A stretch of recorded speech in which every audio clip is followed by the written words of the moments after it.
Hello, hello, hello, everyone. Mike Arnold here, co-founder, Path Trading Partners, along with Bob Iacchino. How is everyone doing? By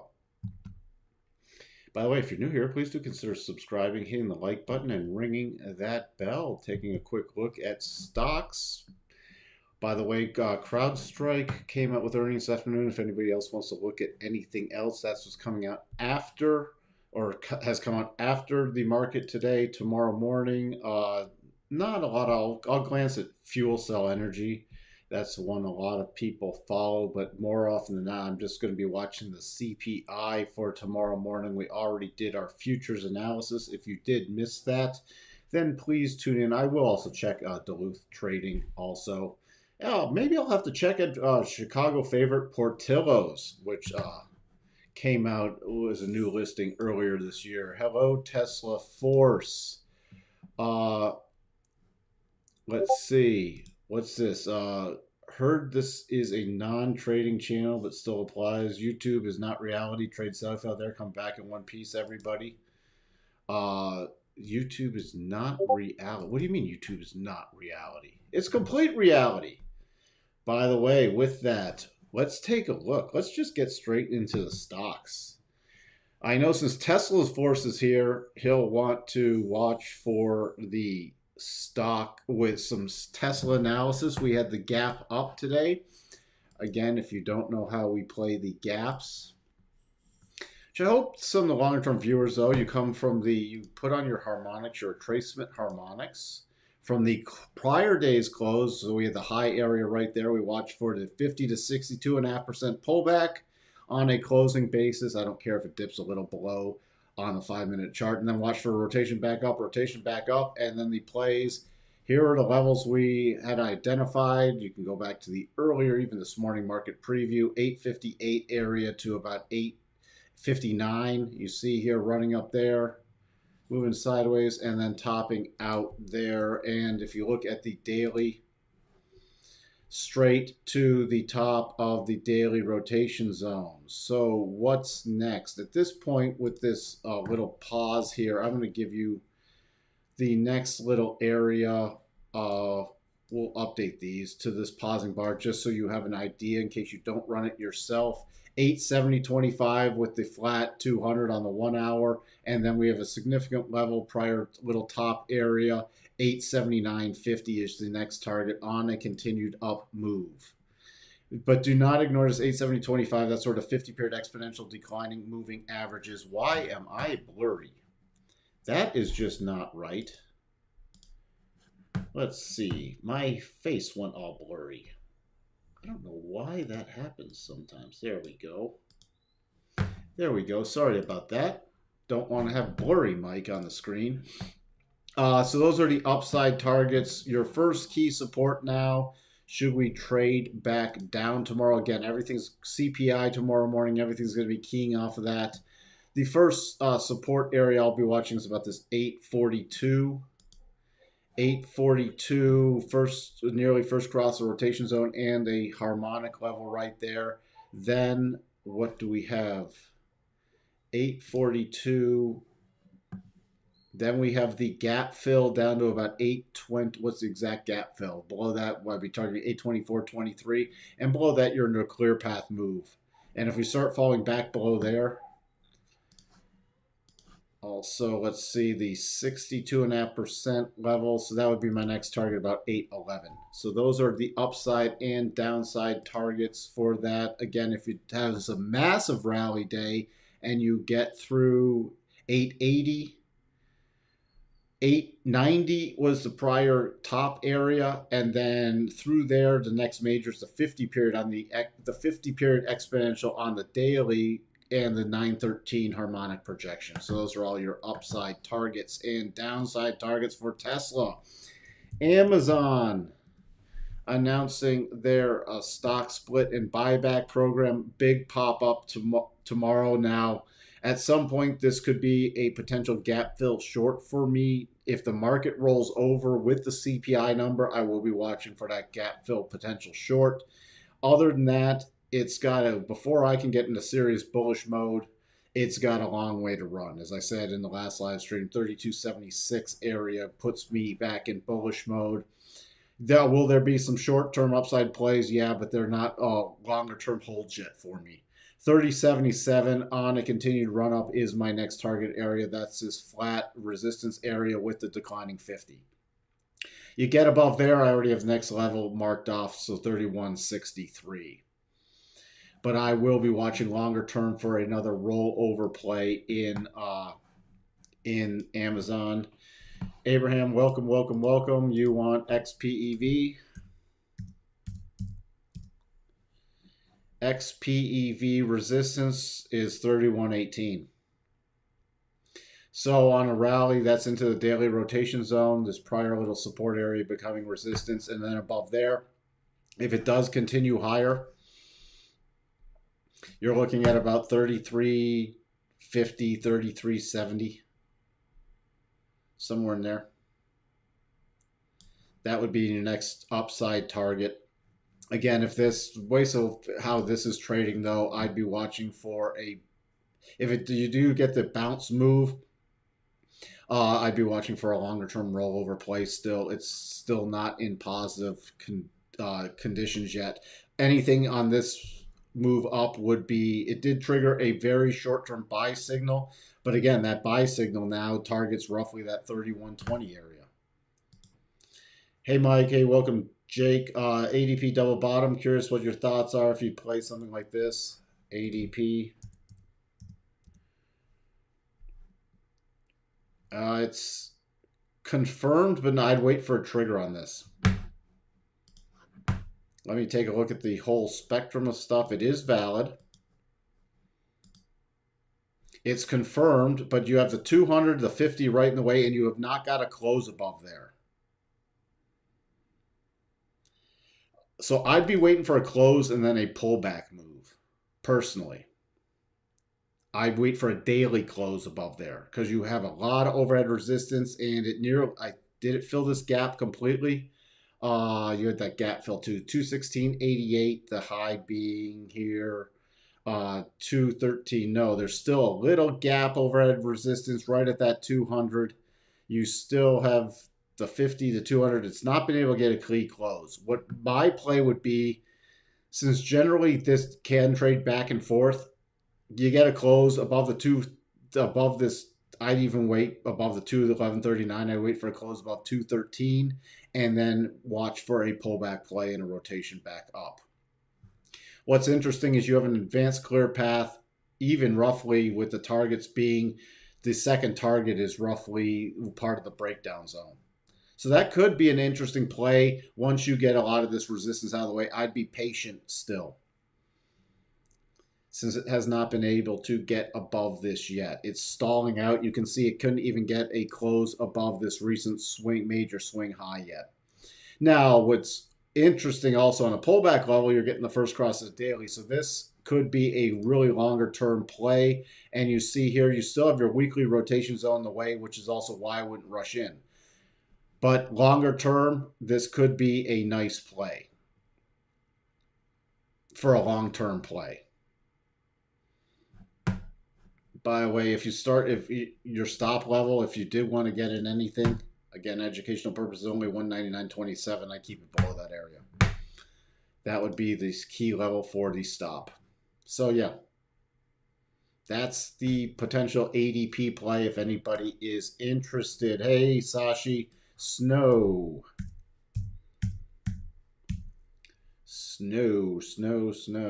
Wow, that retraced its whole move, didn't it? Snowflake finally retraced its whole move. We got back to that harmonic, retracing the whole move. Wow. That probably made a whole bunch of people unhappy. Oh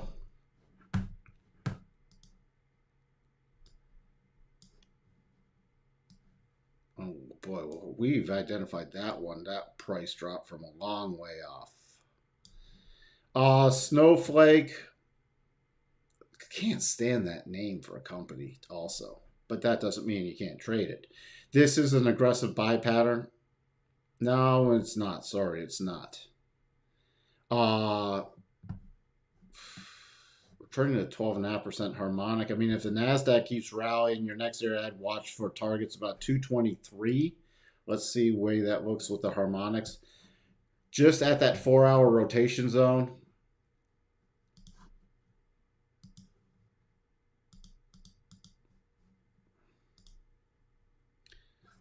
$216. So yeah, if I was, God, which I'm not going to play this because there's no solid pattern. Again, we're against the daily rotation zone. We're against the weekly rotation zone. You could get a decent pop out of this, but there's too many good things to play right now. Minor target area would be 217. Major target area then would be about 234 this high. And then above there, I'd watch for that gap fill if you were going to play it. But that is a long way off. Let's just see where that gap fill is in relationship to that daily. See, you have a whole bunch of overhead resistance. So I'd have to go with the partial gap fill and of 242.11. But right up in here, I'd be watching based off the current market conditions. If it did continue to pop, I'd be watching for a rollover play and still favoring the short side.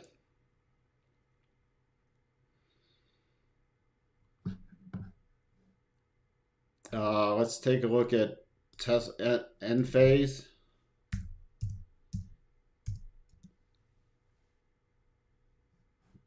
$183.15, $182.65. You said end triggered a double bottom. It's not technically triggered. It's not even confirmed with the trade through, at least on my stuff.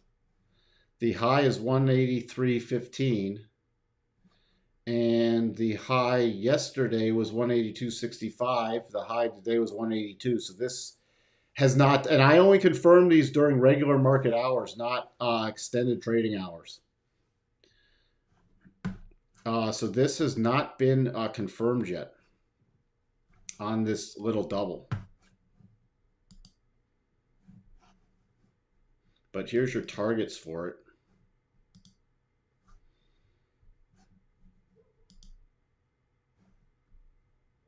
Your targets, again, I need this confirmed during regular market session. So above 183.15.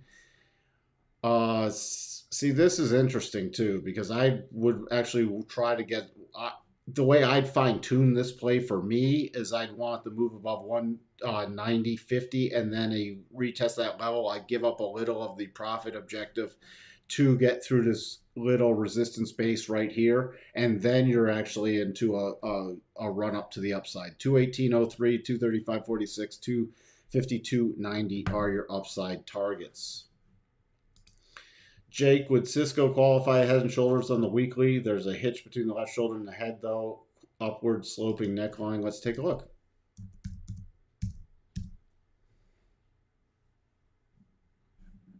Would on the weekly.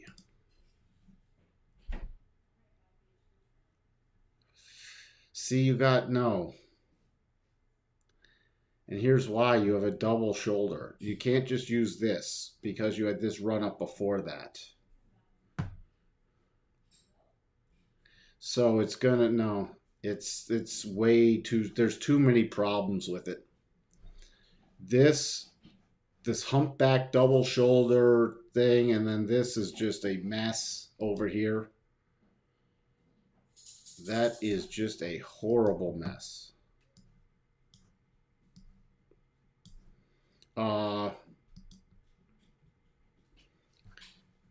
Yeah, that's nothing I would trade. Nothing I would trade. The probabilities, and I've done a lot of work with head and shoulders. When you get this, that's not a good pattern. That's trying to force fit a pattern in. Is there a potential play to the downside? The potential play for me to the downside is a break below 51. 51, clear path move. You got the 200 weekly there. That's the play to the downside for me. Other than that, it's in no man's land right now. No, there's not a lot of them, and that's why you have to be careful with them. Also, is we did our analysis across tons of markets too, not just stocks. I mean, we did futures, foreign exchange, everything. So when you combine it in that totality, you can get a fair amount of them. But what people do is they don't see them a lot, so they try to make anything fit a head and shoulders pattern. And when you start getting, I started to look at, all right, if you went sloppier with the patterns, and the sloppier patterns, you just don't have reliable targets. And that's the problem. If I don't have reliable targets, I'm not going to trade it as that pattern. There could still be a potential short trade in Cisco to the downside, just as like there could be a potential long trade. You start getting above this 57.50 again, there could be a potential long trade, but there's just nothing where it is right here. Okay, it's just it's a slop and chop. It actually can't sustain a move above the 200 yet again. So there's better things to trade. I don't need to sit and try to trade something that's sloppy. Keep that in mind. Unless you're absolutely in love with the stock, but still don't force a trade. You can always wait. The goal of the trading is now, if you're just in love with the stock for an investment, where like, okay, I just want to own Cisco. I want to own it for next 10 years, blah, blah, blah. That's a different story. But from a trading perspective, there's just nothing right now. There's, again, better things to trade. Like this. See, this was an entry today. This was an entry today, uranium. Now they're dying. This was an entry, and it also happens they're talking about banning more uranium stuff from Russia. And that was an entry before that triggered, and now it's up after hours. So if you want to watch for things like this, for slight pullbacks to get on this kind of move. See, that's something that's better to trade right now versus trying to force something in a Cisco. Even to the short side, force something in a Cisco. I would not trade a uranium to the short side. I'd be focusing on, if you want to look for stuff, there's more decent things to focus on. You can still watch energy stocks on pullbacks. You can watch for gold and silver stocks. You can watch for mining stocks. You can watch for things like GDX, which, okay, we had that quick pullback and now is already moving up again. But this would be a super aggressive entry here. I'd be watching. We might still get a bigger pullback in this, but this, I'd be watching for pullbacks and stuff like that. What's Newmont Mining? I haven't checked. I mean, there we go. New. What was new? There we go. And I thought I typed that before. NEM. There we go.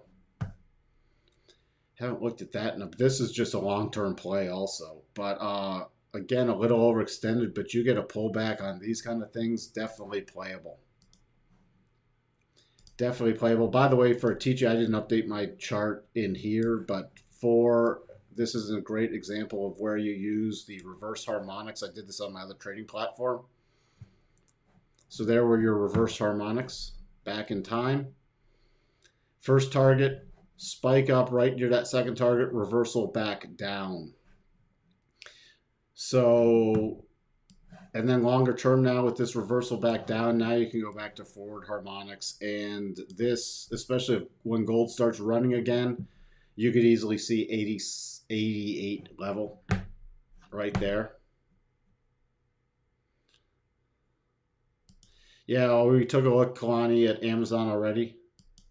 So if you want my thoughts on that, you'll have to watch. I looked at it in the last live stream, and I looked at it again in this one.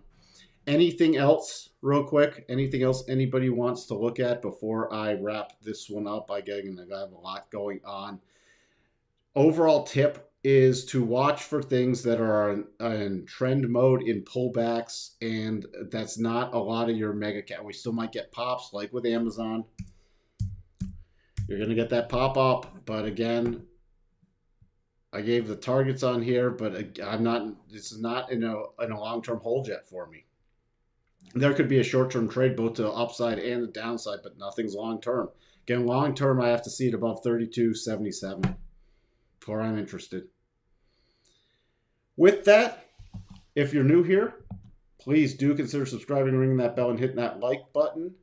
Longer-term viewers, Please leave comments and like buttons. And with that, I will talk to everyone at the market preview at 8 a.m. Central Time tomorrow. Until then, have a wonderful evening, and I'll talk to everyone later. Bye for now.